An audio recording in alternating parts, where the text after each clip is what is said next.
How you doing, everybody? Welcome to the Best Family Homestead. We're up here at the mountain farm with Papa Hugh. And Papa Hugh, what is this that we're about to cut right here? It's an old Christmas tree. It's been there about 50 years or so.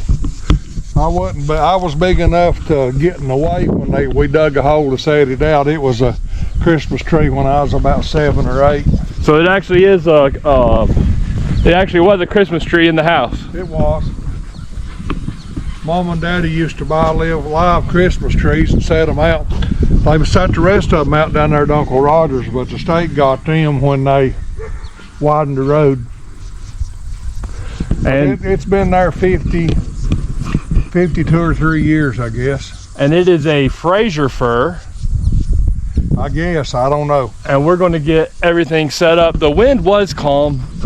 It's picked up a little bit, so I'm going to start maybe moving a little bit of this fence, just the corner part, in case it blows. And I think probably what we'll do, because it's not blowing hard, but it's just a little bit breezy, and with all the surface area with them pine needles, we don't want it to go back to the house.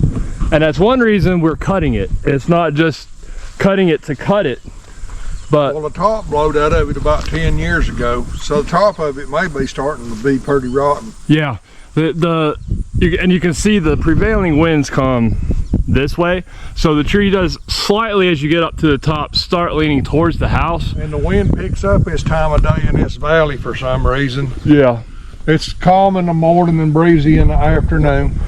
And what we may do, just to be safe anyway, so when you drop, is pull a tractor up here and take some cables and get a ladder. I'll go up there and hook a winch and cables to it. They don't need to be that high. And that way, just to put a little tension on it for when we start dropping it, and that way we don't even have to worry about it. But with the top already being out of it, it really needs to... You can see right there where the top blowed out of it. Yeah, it really needs to come down, because it would, if this one fell where it's at and it went that way, it would take out about half the house. Mother wouldn't let me cut it. She liked it. Well, let's round up all our stuff, and we'll look about getting set up to possibly put the winch up and see about dropping it. All right, so we got the tractor hooked up with the cable, just to make sure we got, in case a breeze comes. Yeah, just in case. And the plan is I'm gonna cut my lead down here, and the lead is going to go kind of that direction. And then when I start actually cutting the back side of the lead, I'm gonna start on this side. Where are you going? And cut it this way, so that there'll still be a little bit attached right there on the other side. So as the tree starts to fall, it's going to begin falling that way, and then it'll catch what hasn't been cut, and it'll twist the tree around and end up coming down right there. That's the plan. So only one way to find out.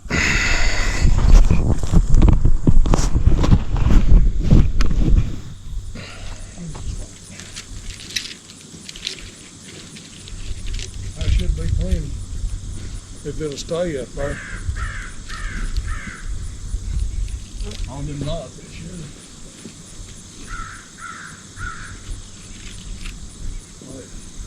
You've got probably 75 feet.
As soon as it started, as soon as I felt it. I'm glad I could make it to the tractor fast enough. It wasn't really going back, it just started to. We probably should have put just a little more weight on that cable. It needled about that far, which that ain't bad. So that's exactly where I wanted to drop it. It just got a little bit interesting there at the end. But that's, you saw how much of a lead we had cut going this way, and it still wanted to kind of go back towards the house. Good thing we hooked that cable up. That's why we tied it off. Just in case. And and see, this is what they call needling. yeah. And see, I didn't cut enough of the hard out. I should have cut it back and just leave this outer. Well, it didn't. I mean, we It ain't hurt nothing. just a couple inches. It ain't hurt It's nothing. gonna be some pretty wood though. Now the dangerous part. Don't tell your mama. Hot bucking it? Huh? Bucking Letting it down. Oh. Yeah. Okay, well, now the hard part.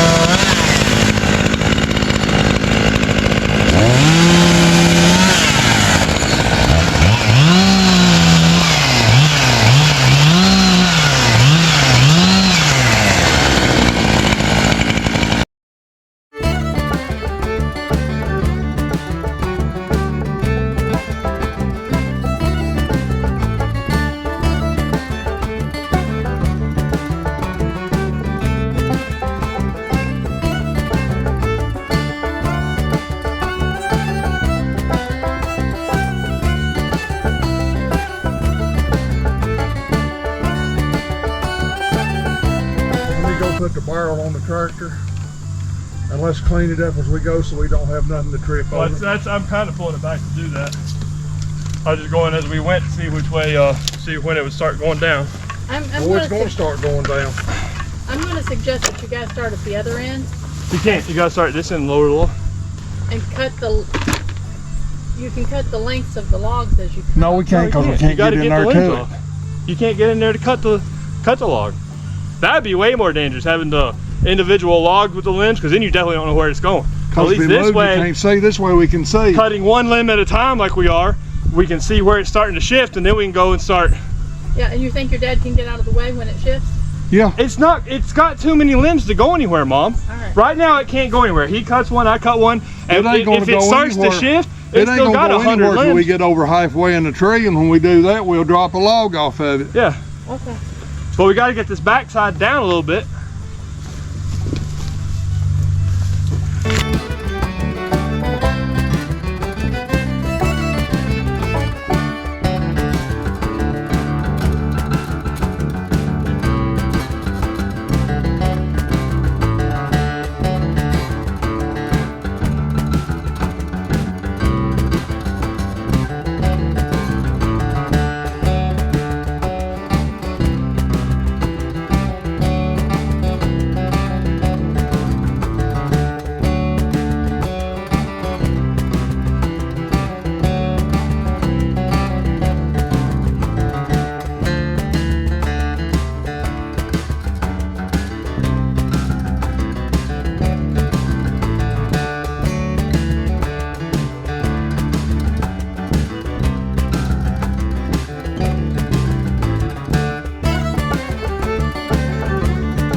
a big tree, guys. I mean, that was massive.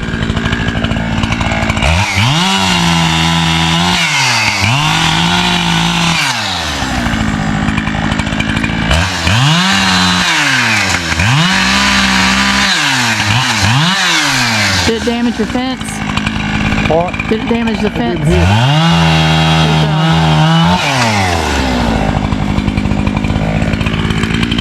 Did y'all hear Aaron yelling, "It's going the wrong way"? And then he was running down the field right in front of it to get to the tractor so that he can tighten the tension on the big thing. Oh, he hush, had I'm not around putting it. any of your fussing in there. Yes, you are.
so I think we're gonna call it a day. You can see we got this big old girl on the ground. Interesting. It went okay, but it was close. It was close. The lead, probably should have cut a little bit bigger of a lead, but luckily I felt the tree come down. I felt the tree start to pinch the chainsaw on the backside, and that's a very good example of why you want to cut or tie a tree off to something to pull it with when you are cutting anything near a house that it has to, or anything that has to go a certain direction. So we got it, and tomorrow morning we will get the tractor back out here, and shouldn't take too awful long. We got a good start on it. Keep bucking the rest of these limbs and start cutting the saw logs. So I'm hoping we can get at least one of the smaller logs onto the sawmill to see what this wood looks like. I think we're going to be able to get about 3 8-foot or so logs, and then we're going to be able, you can see this big taper here.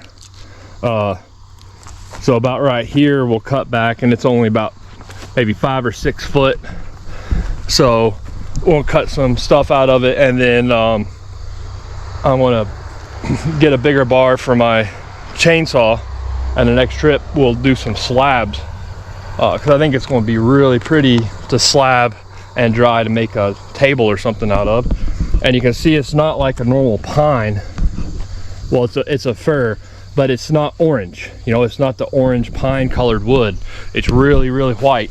So I'm really looking forward to seeing how pretty some of the wood in there is. I think it's going to be beautiful. Be able to make some pretty furniture out of it after it dries here in a year or two. So make sure and like, subscribe, and share to see the rest of the Bah Humbug Christmas tree fiasco. The Christmas tree fought back. It tried to anyway. Whew. And with that, I think I am about beat. And we're gonna go in here and have some dinner and get ready to come back out here and get started tomorrow. And the chainsaw there,